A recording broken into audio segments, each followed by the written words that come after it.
Twin girls keep following Mountain Manwin. He realizes why. He bursts into tears. Out here in the high Colorado snows, a man can go days without seeing another soul. But now, every time he looks back on the trail, there they are. Two pale, thin shadows in the pines, never speaking, never stopping. He tries to lose them, he tries to scare them, but they just keep coming. Then one steps forward, holding something carved from wood. The sight of it stops him cold. It's the same as the one he buried with his wife's child 10 winters ago. And he knows these girls aren't just running from hunger, they're running from someone who claims to own them, someone willing to use the law like a noose. The snow's closing in. The law's against him, and the truth will break his heart in two. What will he do when he learns who they really owned, how much they already mean to him? Before we begin, send a quick wave in the comments. Tell me your city, your country, your vibe. It's amazing how stories like this echo across the world. The late afternoon sun cast long shadows across the snow-packed trail as Eli Braxton guided his mules down the winding path toward Hallow Creek. His breath formed small clouds in the frigid air, and the leather of his saddle creaked with each careful step.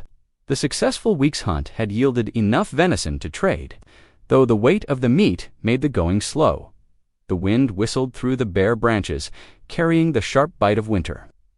Eli pulled his wool collar higher against the cold, his weathered face showing the strain of days spent in the harsh elements.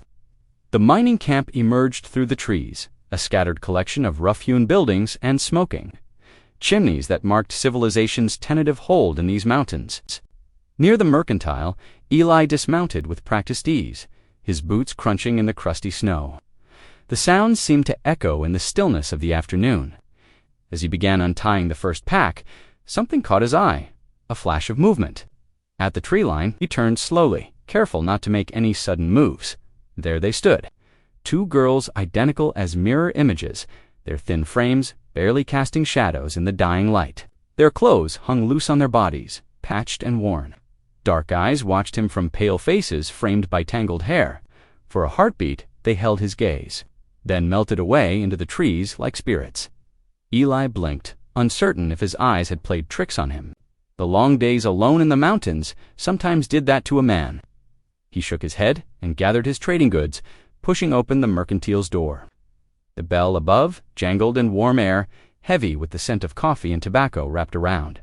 Hemmed inside, two miners huddled near the pot-bellied stove, their voices carrying across the cluttered shop. "Saw them odd twins again yesterday," the first one said, warming his hands over the heat, slipping round behind Widow Parker's place. "Quick as rabbits." "Been hanging about for weeks now," his companion replied, spitting tobacco juice into a brass cuspidor. "Nobody seems to know where they came from. Just appeared one day, scrounging what they can." Thompson tried to catch them, stealing from his scraps, but they vanished like smoke. Eli's hands stilled on the counter where he'd been counting out dried meat. The girls were real then, not just shadows playing in his tired mind. He cleared his throat, drawing the shopkeeper's attention. "Need salt," he said quietly, "and lamp oil. Winter's bearing down hard." As the shopkeeper gathered his supplies, Eli found his thoughts drifting to those small figures in the trees. Children alone in this weather, it didn't sit right. The mountains showed no mercy to the unprepared, and the nights were getting colder. Loading his purchases onto the mules, he felt that prickle at the back of his neck that told him he was being watched. Years of living in the wilderness had honed this sense. Sure enough, when he glanced toward the forest's edge, he caught glimpses of movement. The twins were following, keeping to the shadows of the pine trees, maintaining their distance but never letting him out of their sight. Eli took his time securing the packs, pretending not to notice them. Their careful stalking reminded him of young wolves, cautious, hungry, but not yet desperate enough to risk approaching. He left a small bundle of jerky on a fallen log before mounting up, making sure they saw where he placed it. The ride back to his camp was quiet, save for the mule's steady breathing and the soft crunch of snow. Every so often, he'd catch movement in his peripheral vision, the girls ghosting through the trees parallel to his trail, never too close, but never falling behind. They moved with the sure-footed grace of those who knew the land. Even in the growing dusk, his cabin appeared through the trees, a humble shelter he'd built with his own hands years ago. Smoke still rose from the chimney where he'd banked the fire that morning. As he began unloading the mules, he noticed the twins had stopped at the edge of the clearing, partially hidden behind a large spruce. Their eyes reflected the last light of day like those of wild things, watching his every move. Inside his drafty shack, Eli stirred up the fire and hung his coat. The single room felt emptier than usual, the silence heavier. He could still see those thin faces, those watchful eyes. Sleep was slow to come that night. Despite his physical exhaustion from the day's journey, he lay on his narrow bunk, listening to the winds moan through the cabin's chinks and the occasional pop of the fire. The temperature was dropping. Could feel it in his bones. Somewhere out there, 2 little girls were facing the mountain night alone. The thought sat like a stone in his chest, making rest elusive. Eli had grown accustomed to solitude over the years, had even come to prefer it after ... after everything. But tonight, the familiar comfort of his isolation felt somehow wrong, like a jacket that no longer fit quite right. He rolled over, trying to find a comfortable position. But the image of those twin girls kept appearing in his mind's eye. The fire crackled lower, casting dancing shadows on the rough-hewn walls. Outside, a coyote called into the night, its lonely voice echoing off the mountainsides. Eli pulled his blanket tighter, knowing sleep would be long in coming, wondering what dawn would bring. The morning dawned crisp and clear, frost glittering on the cabin's window like scattered diamonds. Eli's joints creaked as he rose from his bunk, reminding him that winter showed no kindness to aging bones. He needed supplies from town, to patch the roof before the next storm, and coffee to ward off the morning chill. The sun had barely cleared the eastern peaks when he guided his horse down the familiar trail to Hollow Creek. The animal's hooves left deep prints in the fresh snow, and its breath steamed in the cold air. As he rode, Eli found himself scanning the tree line, searching for small shadows among the pines. The town was stirring to life when he arrived. Smoke rose from chimneys, and early risers hurried between buildings wrapped in heavy coats. As Eli tied his horse outside the mercantile, movement near the white-painted church caught his eye. There they were, the twins, huddled together on the church steps like 2 birds, sharing warmth. Their faces were pinched with cold, and they pressed close against each other, sharing a thin blanket around their shoulders. In the clear morning light, Eli could see them better than before. Their features held a hint of something familiar that tugged at his memory. Though he couldn't place it, he started toward them, his boots crunching in the snow. "Hey there," he called softly, keeping his voice gentle as he would with spooked deer. "Where's your kin at?" Before he could take another step, they were gone, slipping around the corner of the church, quick as shadows. Eli stood there, hand half raised in greeting, watching the space where they'd been. The blanket lay abandoned on the steps, and he picked it up, running the worn fabric through his fingers. Inside the mercantile, he gathered his supplies while the shopkeeper talked about the weather. "Storm coming," the man said, measuring out coffee beans. "Big one by the look of those clouds building up." Eli nodded, his thoughts still with those 2 small figures. He added extra hardtack to his purchases, tucking it into his saddlebags. Before heading home, the afternoon sun was already losing its warmth when he spotted them again, 2 shapes moving through the trees parallel to the wagon road. Following his progress like they had before, he let them trail him for a while, pretending not to notice. But halfway to his cabin, he pulled his horse to a sudden stop. The twins froze in their tracks, partially hidden behind a large pine. "You 2 lost," he called out, turning in his saddle to face them. His voice echoed in the winter-quiet forest. A long moment, nothing moved. Then one of the girls, he couldn't tell which, stepped forward. Her hand disappeared into her threadbare coat, and Eli tensed, unsure what to expect. When she withdrew it, his heart nearly stopped. There, in her small palm, was a wooden bird. Not just any carving, but one he knew as well as his own hands. The smooth lines of the wings, the delicate tilt of the head, Sarah had made dozens. Like it, each one unique, each one meant for the baby they'd never met. She'd carved them during the long evenings of her pregnancy, filling their cabin with hope and small wooden wings. Eli swung down from his horse, his legs shaky beneath him. He knelt in the snow, not feeling the cold seeping through his pants. "Where did you get that?" His voice came out rough, demanding. "That bird, where'd you find it?" The twins exchanged a look, some silent communication passing between them. The one holding the carving clutched it closer to her chest. Then, as if responding to a signal only they could hear, they turned and ran. Eli watched them vanish into the pines, his chest tight with emotions he thought he'd buried years ago. The forest seemed to swallow them whole, leaving nothing but disturbed snow and questions burning in his mind. That carving, it couldn't be. All of Sarah's work had been lost in the fire that took her and their unborn child. He'd searched the ashes himself, finding nothing but char and heartache. Yet he'd seen it clear as day, the exact curve of wing and beak that only Sarah could create. The weight of uncertainty settled heavy in his chest as he mounted up again. The wind was picking up, carrying the first flakes of snow on its breath. By the time Eli reached his cabin, the storm had set in proper. Snow fell in thick curtains, muffling all sound in the forest. He took care of his horse, then stood in his doorway watching the white wall of weather. Somewhere out there, 2 little girls were facing this storm. 2 little girls with a carving that shouldn't exist. The snow continued to fall as darkness crept in, piling up against his cabin walls. Eli built up his fire and set coffee to boil. But his thoughts kept drifting to those small figures in their thin coats and to the wooden bird that had opened. Up old wounds, he thought, long healed. Morning light pierced through breaking clouds as Eli stepped out of his cabin. The storm had passed, leaving behind knee-deep drifts of pristine snow. He'd barely slept, his mind churning with questions about the wooden bird and those 2 small faces that haunted his thoughts. Snow crunched beneath his boots as he made his way down the path toward Hollow Creek. The sound echoed in the crystal-clear air, breaking the winter stillness. His breath formed clouds in front of him, and the cold bit at his exposed skin, but Eli barely noticed. He needed answers. The town was already busy when he arrived, miners and merchants going about their morning business. Eli made his way past the general store to a small shop with neat curtains in the windows. A wooden sign above the door read Talbert Seamstress and Mending. A brass bell tinkled as he stepped inside.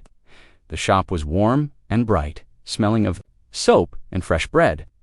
Maria Talbert sat near the window, her skilled hands working a needle through the leg of a pair of worn trousers. She looked up as he entered, her dark eyes sharp and knowing. "Eli Braxton," she said, setting aside her mending. Twice in town, in as many days, the world must be ending.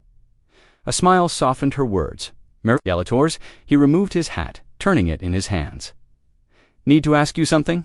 Near her work table, "Sit, you look like you've been carrying something heavy." Eli remained standing, but moved closer to the lamp's warm circle of light. 2 girls, twins, been seeing them around town, thin as rails, wearing clothes not fit. For winter, Maria's needle stilled. "Yes, I've seen them." She set her work aside completely now. They come behind the mercantile sometimes, looking for scraps. Try to talk to them, but they vanish like smoke. "How long they been here? Maybe 2 weeks?" Maria's face grew troubled. Nobody knows where they came from, or nobody's saying. They avoid most folks, especially men in uniforms. Eli nodded slowly, remembering their reaction to his presence. "Reckon they're scared of something? Or someone," Maria added quietly. She stood, straightening her skirts. "Bring them here. I'll have soup ready. Those children need proper food and warm clothes."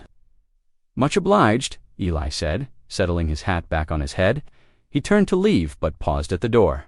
They had something, ... a carving, wooden bird, looked just like. To finish, Maria's expression softened with understanding. She'd known Sarah before. "Bring them in, Eli. We'll sort it out together." The afternoon sun had warmed the air slightly when Eli spotted the twins again. They were huddled near the smithy, watching the blacksmith work with wary eyes. Their breaths came in visible puffs, and their shoes were clearly soaked through from the snow. Moving slowly, deliberately, Eli made his way to the bakery. The warm smell of fresh bread and meat pies filled the air. He bought 2 still steaming pies, their crusts golden brown and perfect. The twins watched him approach, bodies tensing like deer about to bolt. Eli stopped several paces away and held out the pies. "Reckon you're hungry," he said softly. "These are still warm." The girls exchanged glances, some silent communication passing between them. The slightly taller one, he'd later learn, was Laurel. took a half step forward, drawn by the smell of hot food. "There's more," Eli continued, keeping his voice gentle. "Lady down the street, Maria Talbert. She's got soup on her stove and a warm fire going." Another silent exchange between the sisters. Then, slowly, carefully, they edged closer. Reached out and took both pies, passing one to her sister. They ate quickly, hunger winning over caution. "That's right," Eli encouraged. "Now, how about we go see Maria? Get you properly warm." To his relief, they followed him down the street, keeping a careful distance but not running away. Chimed again as they entered Maria's shop, and she looked up from her work with a warm smile. "Welcome, little ones," she said, her voice soft and kind. She moved to the back of the shop, returning moments later with 3 steaming cups of tea. Sit, warm yourselves." The twins perched on the edge of their chairs like birds, ready to take flight, but they accepted the tea with trembling hands. Maria sat across from them, her movements slow and deliberate. "I'm Maria," she said, "and this is Eli. What are your names?" The girls looked at each other again. The quiet one spoke first, her voice barely above a whisper. Said her sister. Slightly louder, Maria nodded, smiling. "Beautiful names, like the birds and trees." She pushed a plate of cookies toward them. "Are you staying somewhere warm at night?" The twins didn't answer, but their silence spoke volumes. Eli cleared his throat. "Maybe we should talk to the sheriff." Girls shot to their feet, eyes wide with panic. Their teacups clattered against their saucers. They backed toward the door, whispering rapidly to each other in what Eli recognized as Ute words. He'd traded enough with the tribe to catch fragments about running and hiding. "Wait," Maria called, but they were already gone, the bell chiming their departure. She turned to Eli, her face creased with concern. "Those children are terrified of the law. We need to find out why." Eli stared at the empty doorway, remembering the wooden bird and the fear in their eyes. He said quietly. "That we do." Eli and Maria stood at the edge of town, their boots sinking into fresh snow as they searched for tracks. The winter wind whipped Maria's shawl around her shoulders while she pointed to faint impressions in the white powder.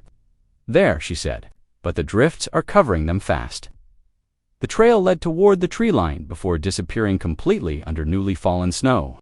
Eli knelt, studying the last visible footprints, mall boots, worn thin, heading east. "They're smart," Maria continued, pulling her shawl tighter. "They double back sometimes, use the frozen creek bed where they won't leave tracks." "I've heard things, Eli.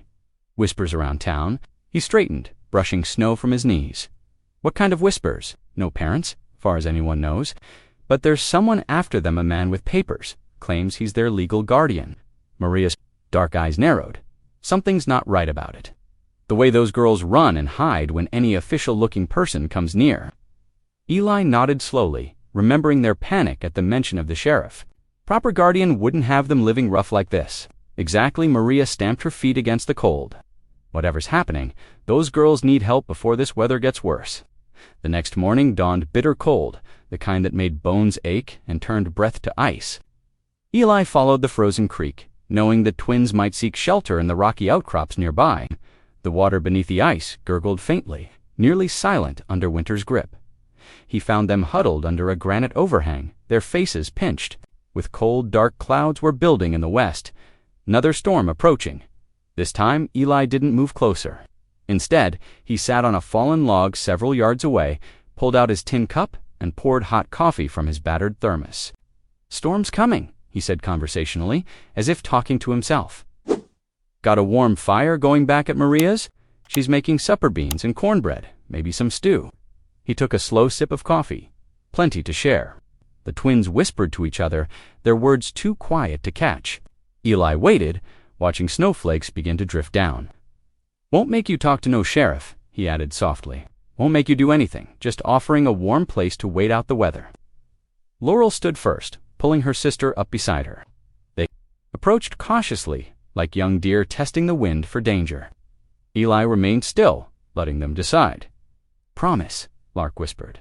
"No sheriff, promise," Eli said firmly. "My word on it." The walk to Maria S. was quiet, except for the crunch of snow under their boots. The girls stayed close together, always a few steps behind Eli, ready to bolt if needed. But the smell of cooking that greeted them at Maria's back door seemed to ease their wariness. Maria had the table set with mismatched plates and steaming bowls of stew. Cornbread sat golden brown in a cast-iron skillet, and a pot of beans simmered. On the stove, the twins' eyes went wide at the sight. "Sit, sit," Maria urged, pulling out chairs. "Warm yourselves first. Food's ready when you are." They didn't need much encouraging. Once seated, the girls ate as if they feared the food might vanish quick. Desperate bites between furtive glances at the windows and door, Maria quietly served seconds, then thirds, her face tight with concern. When the eating slowed, Eli cleared his throat. "You're safe here," he said gently. "But we need to know who's after you. Maybe we can help." The twins exchanged one of their silent looks. Finally, Laurel spoke, her voice barely above a whisper. "Man with papers says he's our guardian now. Says, we got to go to Silverton," Lark added, even quieter. Eli leaned forward slightly. "For family there." Laurel's face darkened. "Not for family," she whispered. "For a saloon. For a saloon." The words landed like stones in still water. Maria's hand flew to her mouth, and Eli's jaw clenched tight enough to crack teeth. He knew what that meant, had seen enough, working on the railroad, to understand what happened to young girls sold. To frontier saloons. "When's he coming back?" Eli asked, keeping his voice steady despite the anger building in his chest. "Soon," Laurel said. "He says when the snow clears enough for travel, that's why we can't stay anywhere," Lark added. "He finds us, makes us go." Eli stood slowly, careful not to startle them. He moved to the window, staring out at the falling snow while he got his temper under control. When he turned back, his face was set with determination. "Listen to me now," he said, meeting their frightened eyes. "You won't be going with him. Not to Silverton, not anywhere." He glanced at Maria, who nodded firmly. "We'll figure something out." "You have my word on that, too." The twins looked at each other again, hope and doubt warring on their identical faces. Maria stood and began clearing plates, her movements purposeful. "For tonight," she said, "you'll sleep here where it's warm. We'll sort out the rest tomorrow." She smiled gently at the girls. "I have some blankets that need mending. Perhaps you could help me with that, while Eli checks on his traps." Eli recognized her strategy, giving him time to think while keeping the girls occupied and safe. He nodded, reaching for his coat. "I'll be back before dark," he said. "Remember what I promised. You're not going anywhere you don't want to go." As he stepped out into the swirling snow, Eli's mind was already working. A man with papers didn't necessarily mean legal papers. And even legal papers could be challenged, especially if they were meant to harm children. First, though, he needed to learn more about this so-called guardian. The snow was falling harder now, but Eli barely noticed the cold. His anger kept him warm enough as he headed toward town. Someone there would know something about a man asking after twin girls, and Eli intended to find out exactly who this guardian was and what kind of papers he carried. The wind howled fiercer as Eli helped the twins gather their few belongings from Maria's back room. The blizzard was building faster than expected, clouds dark as iron above the town. Snow whipped sideways past the windows, and Eli knew they needed to leave now or risk being trapped in town too close to danger. "We'll head to my place up the mountain," he told the girls, helping them wrap in the extra blankets. Maria insisted they take it. "Ain't much, but it's warm enough with the stove going." Maria pressed a bundle of food into his hands, cornbread, dried meat, and the remains of the bean pot. "Be careful on that trail, Eli Braxton," she said, her eyes worried. "Weather's turning mean." The twins stayed close together as they followed Eli to where his mules waited, stamping restlessly in the growing storm. He helped them up onto the steadiest mule, making sure they were secure before mounting his own. The snow was already knee in places, making the usually straightforward trail treacherous. "Hold tight now," he called over his shoulder. "Mules know the way, but it's slow going in this weather." The journey took twice as long as usual. Snow piled deeper with every hour, and the wind cut through their clothes despite the blankets. The mules plodded forward, heads low against the storm, picking their way carefully through white-shrouded rocks and fallen branches. Eli kept glancing back, making sure the girls stayed mounted. Their small forms hunched together against the cold. Darkness was falling when they finally reached his shack, the rough log walls barely visible through the swirling snow. Eli hurried to get a fire going in the cast-iron stove while the twins huddled near the door, taking in their surroundings with wide eyes. The single room was spare but tidy, a narrow bed against one wall, shelves lined with preserved food and hunting gear, a table with 2 chairs, and a collection of furs hanging from the rafters. "It ain't much," he said again, watching the flames catch in the stove, "but it's shelter." Laurel and Lark moved closer to the growing warmth, their shoulders gradually relaxing as heat filled the small space. Eli heated some of Maria's beans and made coffee, setting out tin plates and cups on the worn table. "You two take the bed," he said, pulling extra blankets from a trunk. "I'll sleep fine by the stove." The next morning broke clear and cold. The storm, having spent itself overnight, snow lay deep around the shack, pristine except for rabbit tracks near the woodpile. After a breakfast of cornbread and coffee, Eli took the girls outside, showing them how to check his snares. "Rabbits be hungry after that storm," he explained, demonstrating how to reset a sprung trap. "They'll come looking for food where the snow's disturbed." The twins watched intently, their quick minds catching on to the technique. By afternoon, they'd helped him set 3 new snares, their small hands learning the knots with surprising skill. "Our mother taught us to make things," Lark said quietly as they worked. "She knew all kinds of ways to survive." Eli kept his movements steady, though his heart quickened at this first mention of their family. "Your mother sounds like a wise woman. She worked in the railroad kitchen," Laurel added, testing a snare's tension. "Made food for the track layers. Said it was honest work, even if some folks didn't treat her kind. Ute woman, working for White. Folks wasn't always easy," Lark said, her voice soft. "But she was strong, taught us to be strong too." Eli nodded, understanding more now about their resilience. "What happened to her?" he asked gently. The twins were quiet for a long moment, their hands stilling on the snare wire. Finally, Laurel spoke. "Storm came. Big one. Last winter. She went to gather more wood, and ... she swallowed hard. Never came back. We looked everywhere," Lark whispered, "but the snow was too deep." Eli's chest tightened with familiar grief. "I'm sorry," he said simply. "Losing someone you love it leaves a mighty big hole." That evening, as they sat by the warm stove, Laurel pulled out the carved wooden bird. "This was hers," she said, holding it carefully. "She made it the summer before, said it was a meadowlark like Lark's name." Eli studied the carving, seeing now the skilled hands that had shaped it. "My wife used to make carvings too," he said quietly. "For our baby that never came." The twins looked at him with understanding beyond their years. They didn't offer words of comfort. They knew, as he did, that some grief ran too deep for that. Instead, Laurel simply placed the carved bird on the table between them, a bridge between shared losses. Days passed in a routine of checking snares, keeping the stove fed, and teaching the girls other survival skills. They learned quickly, their natural abilities sharpening under guidance. Eli found himself smiling more, something he hadn't done much since losing Sarah and their unborn child. A week into their stay, Maria made the trek up to the shack, bringing bundles of warm clothes she'd sewn from patched wool. The twins' faces lit up at the sight of her, and she hugged them close before setting out her gifts.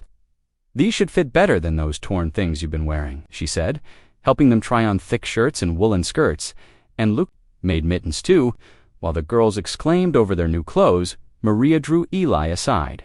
Her face was serious as she spoke in low tones. "I've been asking around town," she said. "That guardian the one after the girls. He's got backing from a mining investor named Harrison, man with money and friends at the territorial court." Eli's jaw tightened. "What kind of backing?" "The kind that makes papers appear legal even when they ain't," Maria answered grimly. "Harrison's been buying up land all through the territory. Word is, he's looking to expand his operations, and he ain't particular about how he does it." "The girls mentioned Silverton," Eli said. "Said the guardian meant to take them to a saloon there." Maria nodded. "Harrison owns 3 saloons in Silverton, and I've heard stories about other children, Indian and Mexican kids, mostly disappearing. After his men come through with legal papers naming them as guardians." Eli looked over at the twins, now wrapped in their new warm clothes, showing Maria how they'd learned to bank the stove for the night. His hands clenched at the thought of them being taken to Silverton.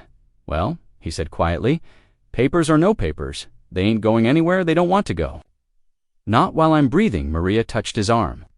We'll figure something out, Eli, but be careful. Men like Harrison, they don't take kindly to having their plans spoiled. The days fell into a gentle pattern at Eli's mountain shack. Morning. Light would find him checking his trap lines, while the twins, bundled against the cold, carried water from the creek in small buckets.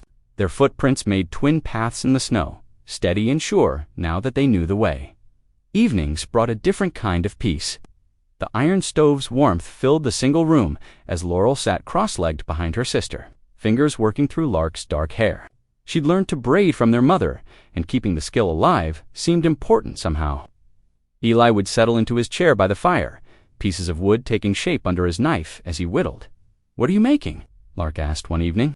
Watching curls of pine fall to the floor, Eli turned the piece in his hands, thought maybe a deer, something to keep that meadowlark company.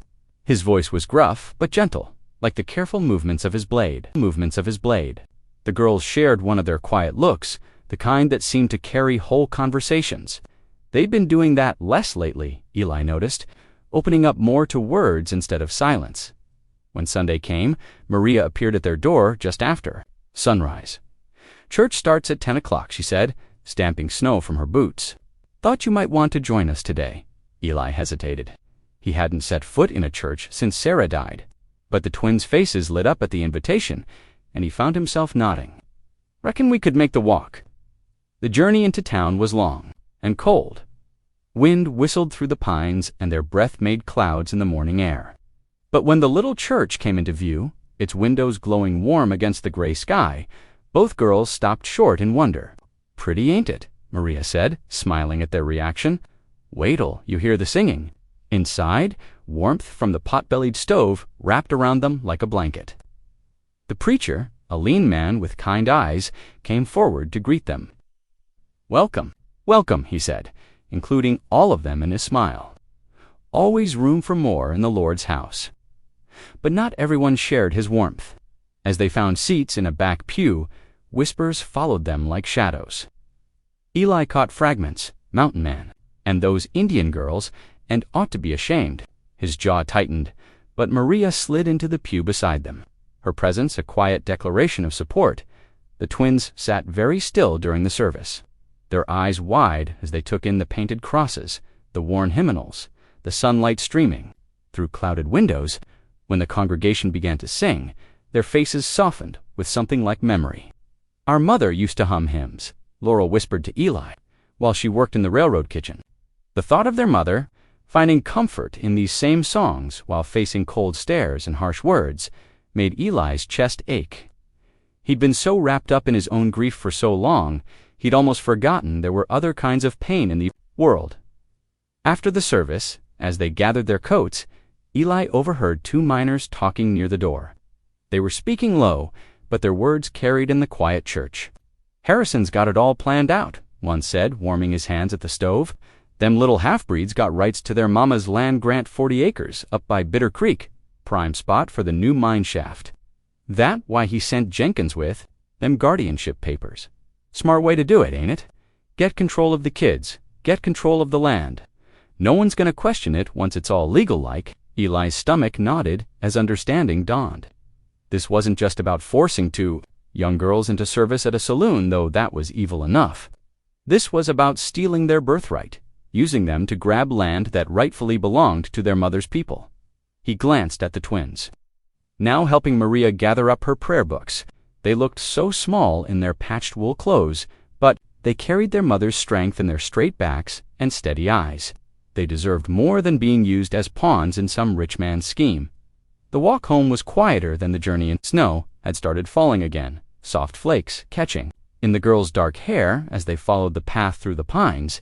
Maria had pressed a package of fresh bread into their hands before parting, and its warm scent drifted back as they walked. "You two all right?" Eli asked after a while, noticing their unusual silence. Laurel nodded. "Just thinking about Mama, about how she used to say church was for everybody, even when some folks didn't think so." "She was right about that," Eli said firmly, "just like she was right to teach you to be strong." "Do you think Lark started, then stopped?" After a moment, she tried again. Do you think she'd be proud of us? For running away instead of going with that man? Eli thought about what he'd overheard, about land grants and legal papers, and men who'd use children for their own gain. Your mama taught you to survive, he said carefully. To look out for each other. Reckon she'd be mighty proud of how well you've done that. The girls walked a little taller after that. Their steps, sure, despite the deepening snow. Looking at them, Eli felt something shift in his heart, something that had been frozen since Sarah died. These children needed more than just shelter from the cold. They needed someone to stand between them and the men who would take everything. They had left. As they reached the shack, Eli made a silent promise to himself and to the memory of their mother. Harrison and his guardianship papers wouldn't win. Not while there was breath in his body and strength in his hands. These girls deserved their heritage, their land, and their freedom to choose their own path. Inside, they shook off the snow and set about making tea. Laurel and Lark moved around the small space with the ease of those who'd found a home, while Eli built up the fire and set out cups. Outside, the snow continued to fall, but in here, they were warm and safe for now. The morning after church, Eli sat at his rough-hewn table, watching the twins share a worn blanket by the fire. The question had been gnawing at him since overhearing those miners, but he needed to ask careful-like. Your mama ever talk about land? He asked, keeping his voice casual. Any special places she showed you? Laurel and Lark exchanged one of their telling looks. Lark pulled the blanket tighter, while Laurel sat up straighter. She took us to the spring once, Laurel said slowly, the one that never freezes, even in winter. Eli's hand stilled on his coffee cup. Never freezes, you say? Lark nodded. Mama said it was special, sacred to her people. The government gave papers to her family for that land, she told us. It's pretty there, Laurel added, her eyes distant with memory. All green, even when everything else is brown. Steam rises off it in the cold. Eli knew exactly what they were describing. A year-round spring was worth more than gold out here, where water meant life or death for a mining camp. No wonder Harrison was so interested in those guardianship papers. You remember where this spring is? He asked. Up by Bitter Creek, Lark said, past the lightning-struck pine. Mama said we should never forget it belonged to us. Eli stood, decision made. You girls keep the fire going. I need to speak with someone who might help. He saddled his most sure-footed mule, leaving the other with the twins for safety. The wind bit fierce as he rode north, following a trail he hadn't used in years. Old Joseph still lived up there, if he hadn't passed on. The Ute elder had traded with Eli back when he first came to these mountains, teaching him which plants could heal and which would kill. The journey took most of the morning. Joseph's cabin sat in a protected valley, smoke rising thin from its chimney. As Eli dismounted, the old man appeared in the doorway, wrapped in a wool blanket. Many winters since you come, Joseph said, his English careful but clear.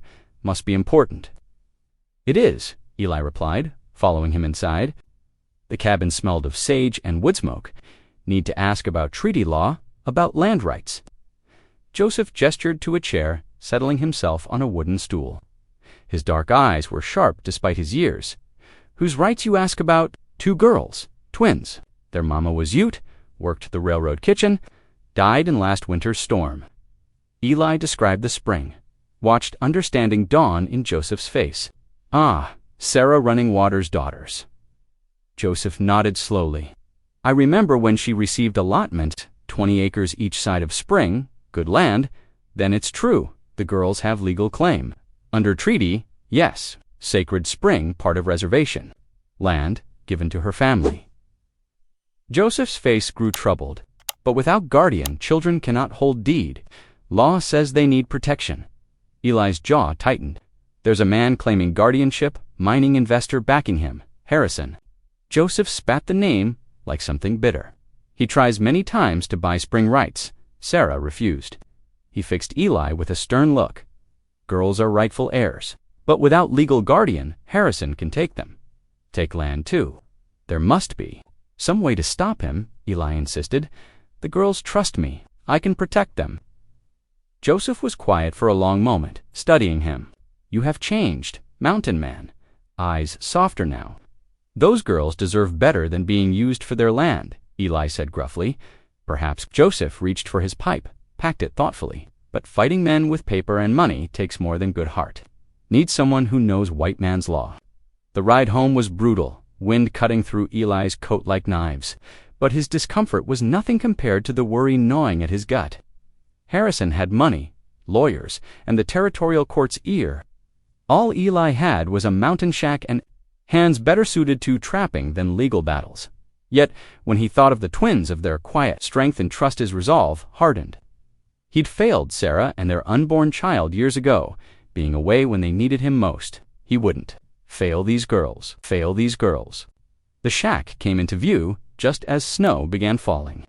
Smoke rose steady from the chimney, and through the window he could see two dark heads bent over some task. They'd kept the fire going just as he'd asked. Simple trust, but it meant everything. Eli dismounted stiffly, leading his mule to shelter.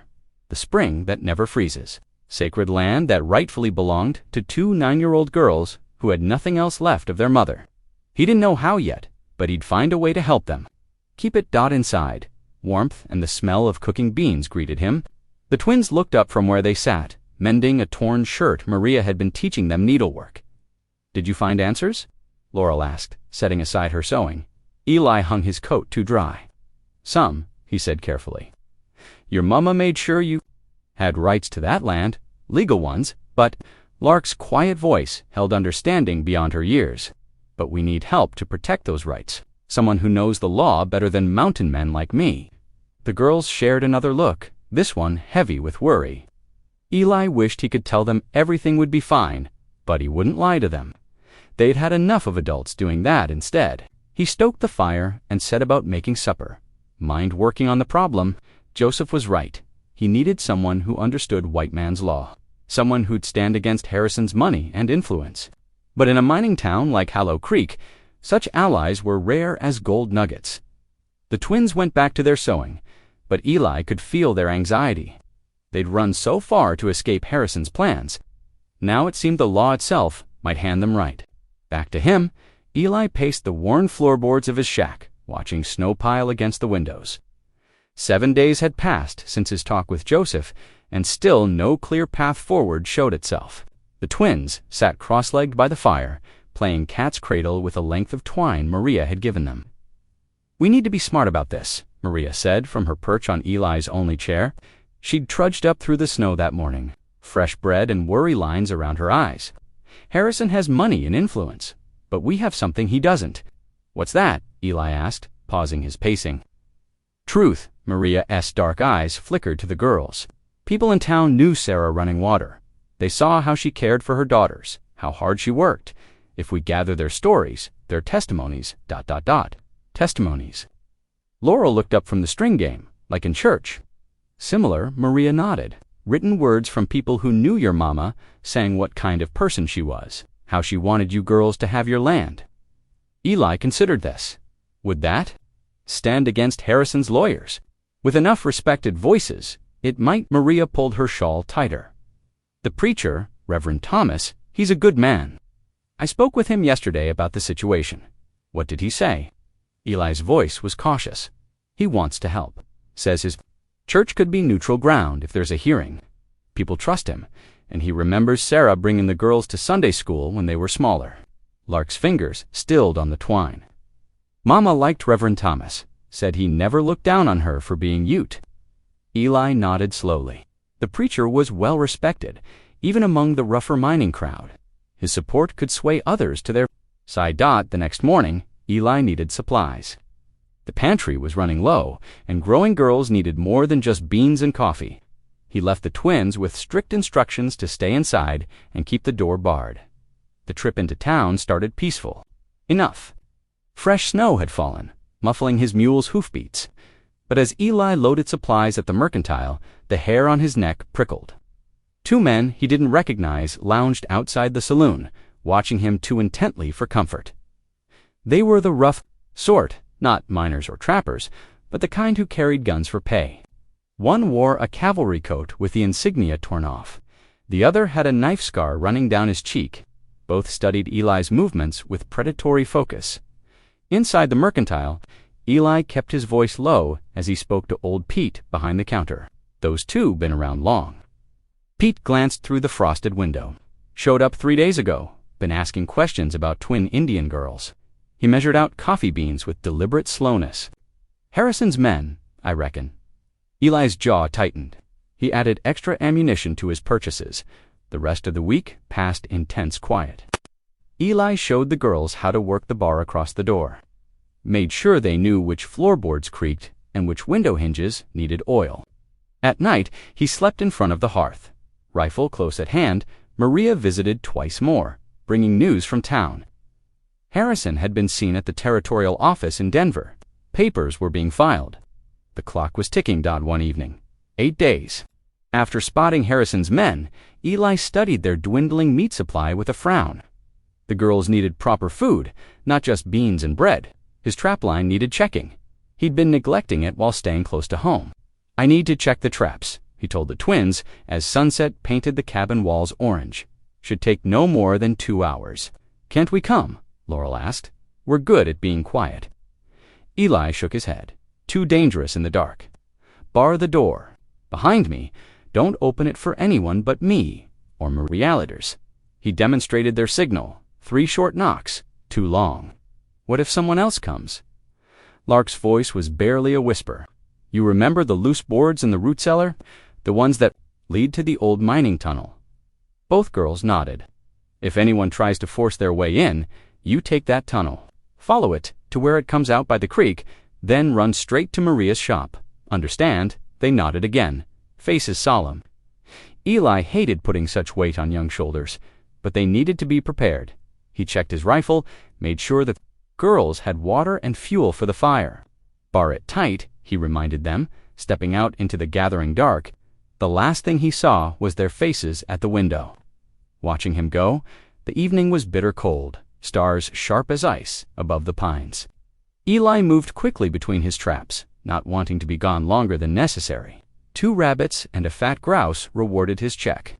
It would be enough meat for a few days, at least.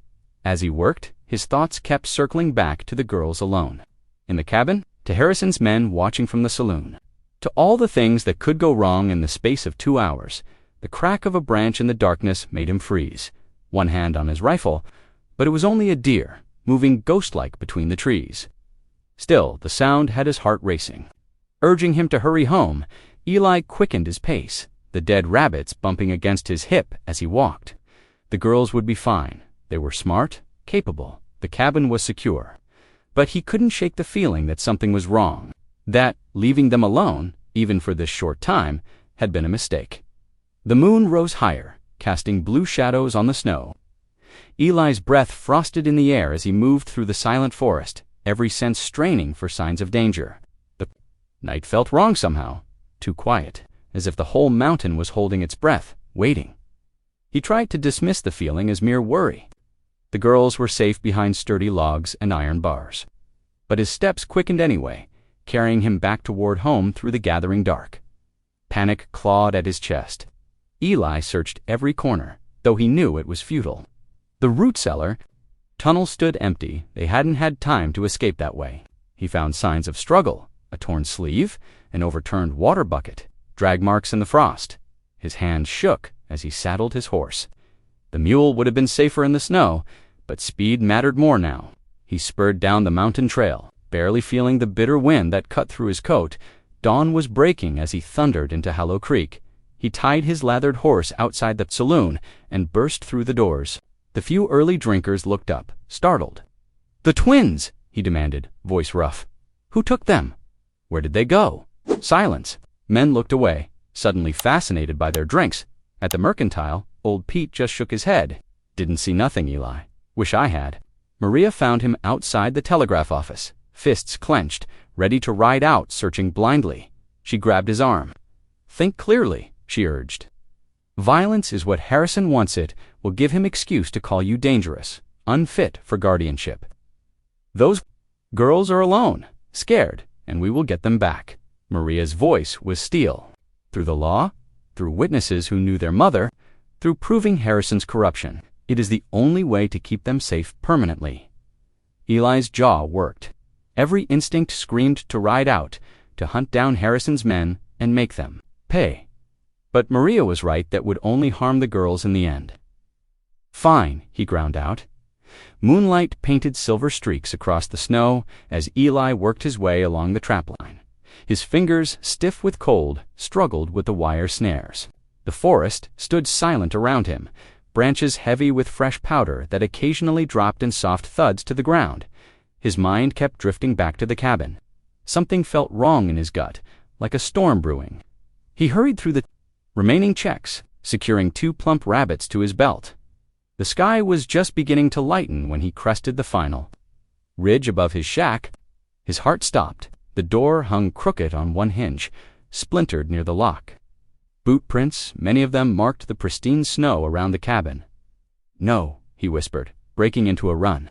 "No, no, no." Inside, the stove sat cold and dead. Frost had crept across the wooden floor, blankets lay scattered, a chair overturned. And there, placed deliberately on the hearth, sat the carved wooden bird. Panic clawed at his chest. Eli searched every corner, though he knew it was futile. The root cellar tunnel stood empty. They hadn't had time to escape that way. He found signs of struggle, a torn sleeve, an overturned water bucket, drag marks. In the frost, his hands shook as he saddled his horse. The mule would have been safer in the snow, but speed mattered more now. He spurred down the mountain trail, barely feeling the bitter wind that cut through his coat. Dawn was breaking as he thundered into Hollow Creek. He tied his lathered horse outside the saloon and burst through the doors. The few early drinkers looked up, startled. "The twins!" he demanded, voice rough. "Who took them? Where did they go?" Silence. Men looked away, suddenly fascinated by their drinks. At the Mercantile, old Pete just shook his head. "Didn't see nothing, Eli, wish I had." Maria found him outside the telegraph office, fists clenched, ready to ride out, searching blindly. She grabbed his arm. "Think clearly," she urged. "Violence is what Harrison wants it. We'll give him excuse to call you dangerous, unfit for guardianship. Those girls are alone, scared, and we will get them back."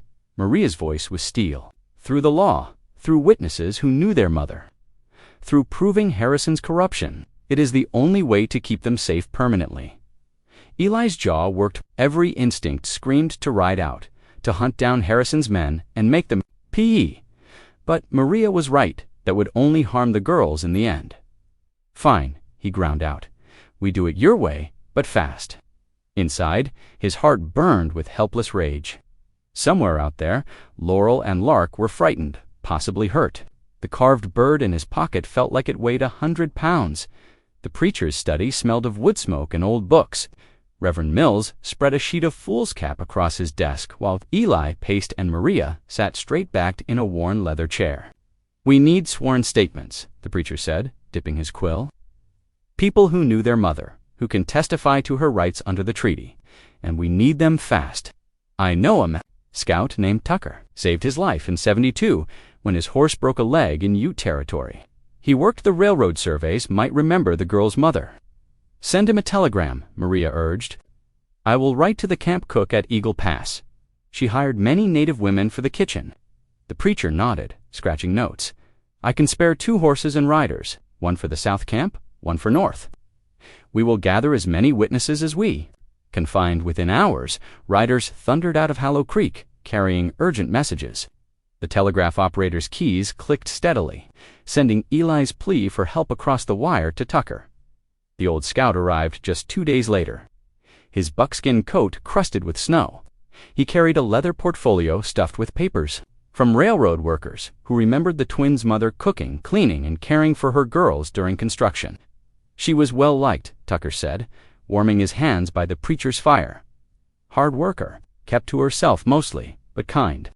To everyone. These papers prove she was employed proper, paid wages, shows she was providing for those girls. Jonas to Elks arrived the next morning, his dignity undimmed by the bitter cold. The elderly Ute leader carried wrapped bundles of documents, treat maps, and carefully preserved letters confirming the spring water rights. "The courts here bend to gold," Jonas warned, his dark eyes serious, "but even bent metal can break if pressed wrong. The truth must be witnessed by many." The preacher stood, resolution firm on his weathered face. Then we will hold the hearing in the church. Let all of Hollow Creek see what kind of man Harrison truly is. Let them watch justice done or justice denied. They cannot look away when it happens. In God's house, Maria nodded approval. The whole town talks of the twins now. They have seen them at services. No, they are just children. Harrison cannot hide his schemes in darkness anymore. Eli touched the carved bird in his pocket, drawing strength from its smooth, worn edges. They had allies now, evidence mounting. But somewhere out there, Laurel and Lark were still waiting, still afraid. Every hour felt like a year, frost-coated, the church windows on the morning of the hearing. Inside, Bodies pressed shoulder to shoulder in the narrow pews, their breath visible in the cold air. Oil lamps cast flickering shadows on worried faces as Eli sat rigid in the front row, his fingers wrapped around the carved bird in his pocket. Maria's steady presence beside him helped calm his racing heart. The door creaked open, letting in a blast of icy wind. Guardian James Vance strutted down the aisle, his boots clicking on wooden floorboards. Behind him walked Harrison, the mining investor, carrying a leather briefcase stuffed with papers. Their confidence made Eli's jaw clench. Judge Parker sat behind a makeshift bench relay. Just the preacher's lectern moved to center stage. His weathered face betrayed nothing as he called the first witness, Mrs. Rodriguez. The railroad camp cook smoothed her apron as she spoke. "Those girls' mama worked my kitchen 3 years straight. Best helper I ever had. Kept them babies clean and fed, even in the worst weather." Her voice carried clear and strong through the packed church. Jonas Two Elks testified next, laying out yellowed treaties and surveyor's maps. The spring rights belonged to her family line. "These children are the rightful heirs under both tribal and territorial law." Murmurs rippled through the crowd as he explained the value of the never-freezing spring. Tucker, the Army scout, stood tall despite his years. "I saw those girls born, saw their mother caring for them while working the rail camps. Any man claiming different is selling lies." His gaze burned into Vance, who shifted uncomfortably. As more witnesses spoke, the mood in the church grew tense. Harrison's face darkened with each testimony. During a brief recess, he approached Judge Parker, speaking, low and urgent. A leather purse clinked as it passed between them. The congregation exploded in shocked whispers, trying to buy justice. Someone shouted, others stood, voicing their disgust. The judge's face flushed red as he realized dozens had seen the attempted bribe. His gavel cracked against wood like a rifle shot. "Order!" he thundered. "I will have order!" The room fell silent, but the damage was done. Every eye in the church had seen Harrison's true nature exposed. Vance sat slumped, his clever schemes unraveling in the harsh light of public scrutiny. Even his stack of legal papers, likely forged, lay forgotten on the table. Before him, Eli felt Maria squeeze his arm gently. For the first time since the twins were taken, hope bloomed in his chest. The truth was finally being heard. Judge Parker's voice cut through the tense silence. "These guardianship papers are clearly fraudulent." He held up Vance's documents, weathered edges, showing signs of tampering. Furthermore, evidence suggests intent to traffic minors across territorial lines. 2 deputies stepped forward from their positions near the door. Their spurs jingled against the wooden floor as they approached Vance, who had gone pale as fresh snow. "James Vance, you are under arrest," the older deputy declared, producing iron handcuffs that glinted in the lamplight. Harrison, the mining investor, shot to his feet. His face had turned an angry red beneath his neat beard. "This is outrageous. I'll appeal to the territorial court." But his protests fell on deaf ears as townsfolk began to jeer. "Thief," someone called from the back pews, "trying to steal from children." Another voice joined in. Harrison gathered his briefcase and stormed toward the door, shouldering past onlookers who drew back as if avoiding something rotten. The heavy church door slammed behind him, letting in a swirl of snow. Judge Parker raised his gavel once more. "In light of testimony given and community support shown, this court grants temporary guardianship to Eli Braxton." He paused, looking toward Maria Talbert. "And in recognition of these children's heritage and rights, I name Maria Talbert, co-guardian, to ensure their mother's culture is honored." The church bells began to ring, their bright sound carrying across the snow-covered town. People stood, filling the aisle as they made their way outside. Many stopped to shake Eli's hand, or pat his shoulder. "You did right by them, girls," Mrs. Rodriguez said, her eyes damp, but Eli barely heard the congratulations. His eyes were fixed on the side door where the preacher's wife had just appeared, leading Laurel and Lark by their small hands. The twins stood for a moment, scanning the crowd until they spotted him. "Eli!" they cried in unison, breaking free to run toward him. He knelt, his arms opening wide as they crashed into him. Their wool dresses were rumpled, but they were safe, warm, alive. He held them close. Feeling the tension of the past days finally release from his shoulders, Maria stepped closer, laying a gentle hand on each girl's head. "Welcome home, little ones," she said softly in their mother's tongue.